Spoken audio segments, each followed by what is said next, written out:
এবার ২৪ ঘন্টায় সংগ্রহ ১ কোটি টাকার বেশি। বন্যা দুর্গতদের পাশে তাশরিফ। বন্যার পানি যতদিন আছে আমাদের টিম ততদিন আছে মাঠে। কাজ শেষ করে সফল হয়ে ইনশাআল্লাহ যে যার বাসায় ফিরবো। বন্যা দুর্গত বিপর্যস্ত মানুষদের জন্য আর্থিক সহায়তা চেয়ে ফেসবুক লাইভ করেন তরুণ গায়ক তাশরিফ খান।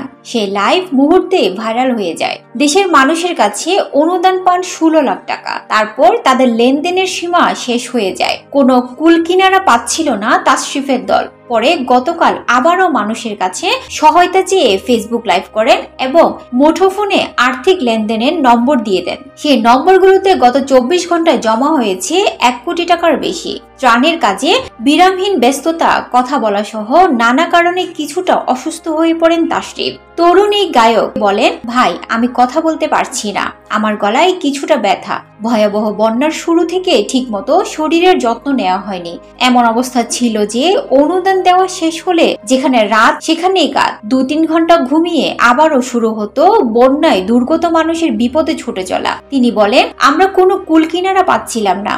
আমরা প্রথম দিকে ১ লাখ ২ লাখ করে ১৬ লাখ টাকা অনুদান পেয়েছিলাম। এই টাকা দিয়ে ৩,০০০-এর মতো পরিবারের পাশে দাঁড়িয়েছি, কিন্তু আমরা একটা অথৈ সাগরে পড়ে গিয়েছিলাম। এই বিপদে কি করা যায়? আমাদের আরো টাকা দরকার। পরে অনুদান চেয়ে আবার লাইভ করি। দেশের মানুষ আমাদের উপর বিপুল সাড়া দেন। এবার ২৪ ঘন্টার মধ্যে আমরা অভাবনীয়ভাবে ১ কোটি টাকার বেশি অনুদান পেয়েছি। মানুষের পাশে দাঁড়ানো তাশরিফের এবারেই প্রথম নয়। কৈশোরকাল থেকেই তিনি মানুষের পাশে দাঁড়ান, মানুষের ইচ্ছা পূরণে এগিয়ে আসতেন, আশেপাশে অসহায় মানুষদের বিপদে আপদে ছুটে যেতেন, চিকিৎসা, লেখাপড়া, নানা কাজে এগিয়ে যেতেন। তাশরিফ বলেন, এবার আমরা ১ কোটি ১০ লাখের মতো টাকা দিয়ে ১০,০০০-এর বেশি পরিবারের পাশে দাঁড়াবো। আগে আমরা শুকনো খাবার দিয়েছি, এবার চাল ডাল সহ সব ধরনের খাবার দেব।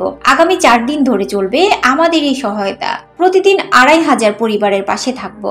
আর আমরা সিলেট থেকে দূরবর্তী এলাকার মানুষের পাশে দাঁড়াবো, যেখানে এখনো হয়তো ত্রাণ সহায়তা পৌঁছায়নি। আমাদের টিমের সদস্য রয়েছে ২ শতাধিক। সবাই রাত দিন কাজ করছেন। এই সময় তাশরিফ আরো বলেন, আমরা দেশের সব মানুষের কাছে কৃতজ্ঞ, যারা আমাদের উপর আস্থা রেখেছেন। তারা না থাকলে হয়তো এক বুক কষ্ট নিয়ে সিলেট থেকে ফিরতে হতো। আমি খুশি হাজার হাজার মানুষ আমাদের সহায়তা যেমন এগিয়ে এসেছে, তেমনি টিমেও কাজ করতে চাইছে। এছাড়া আমরা সরকার, সেনাবাহিনী সহ সবার কাছে কৃতজ্ঞ।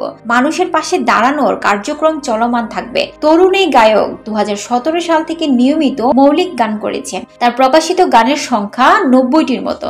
এই গায়কের আমি মানে, ব্যাচেলর, তাই তো আইলাম সাগরে, ময়নারে সহ বেশ কিছু গান জনপ্রিয়তা পেয়েছে। সিলেটে তখনও তেমন বন্যা শুরু হয়নি, তারপরও কিছু এলাকায় বন্যা দেখা দেয়। সেই পরিস্থিতি দেখে মাসের শুরুতে সিলেটের ভক্তদের আগেই কথা দিয়েছিলেন সিলেটের দুর্গতদের পাশে থাকবেন, পাশে দাঁড়াবেন। কথা রাখতে সিঙ্গাপুরের শো শেষে ১৪ জুন দল নিয়ে সিলেট যান তরুণ সঙ্গীত শিল্পী তাশরিফ খান। তারপর থেকে হঠাৎ প্রচন্ড বন্যা বাড়ায় বিপর্যস্ত হয়ে পড়ে মানুষ। তারপর থেকে ঘরবাড়ি ডুবে নিরাপদ আশ্রয়ে থাকা হাজারো মানুষের পাশে রয়েছেন তিনি।